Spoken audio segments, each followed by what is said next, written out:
Mohamed, the overreaction of the economy in terms of fear of the virus lasts.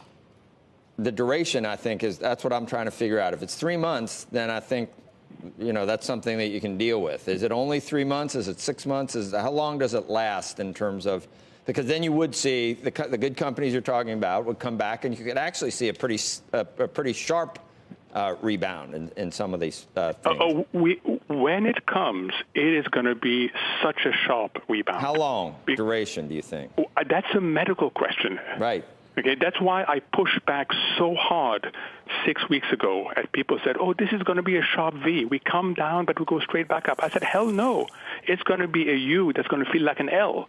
Okay, this is not a V. But then why do you say there's going to be a sharp, Mohamed, that's the piece of it that I can't understand, which is I still think there's an expectation in the marketplace that at some point there will be an announcement about a drug or something, which I'm so hopeful for, and that this is going to change the dynamic. If that comes 3 or 4 months from now, how much carnage and damage is going to happen along the way that's going to create a prolonged recession, and therefore, how do people think about valuations?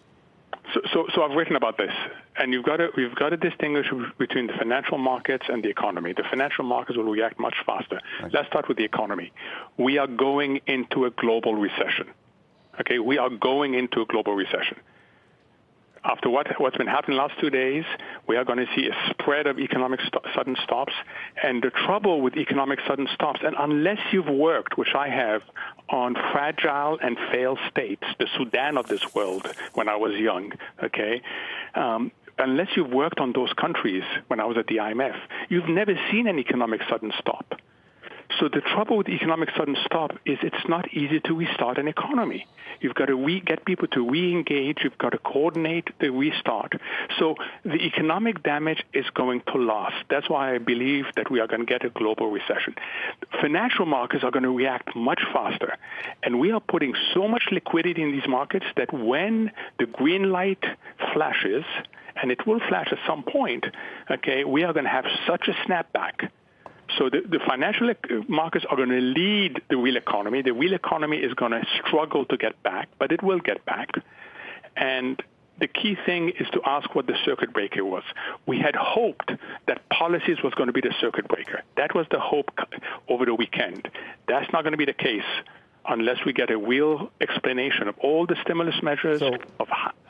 I'm sorry, but Mohamed, whether we get a drug or not, that I don't know if that's really the key thing that would turn things around. No, Joe, the key thing right now is we are going to overshoot on the way down on asset prices, and we're going to establish a bottom. That's what's going to happen in the asset market. In asset prices, but it's in terms of the crisis itself, as it works itself through, we've got some idea of people recovering in South Korea or China or flattening the mitigation rate. I don't know if we can do it here. Maybe you never know whether you're going to be more like Iran and Italy or more like where it's handled. But do you think we'll know in 3 months whether we're going to 100 million people, which was bandied about, that's how it happens? Or, I mean, we don't necessarily go. We don't know yet the path of this, and we're still at a little we're under 200,000 cases still. I know there's probably a lot more that haven't been diagnosed, but that's also a positive because a lot of people you don't even know they have it.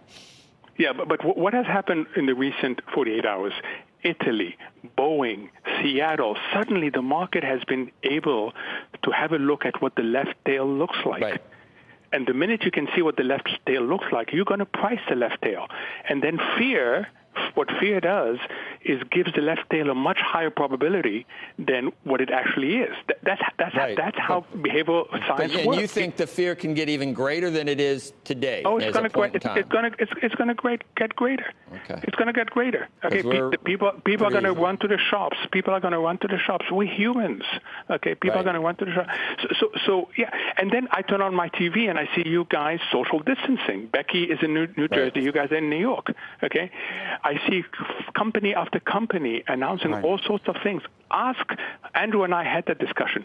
Ask a CEO who has declared a travel ban.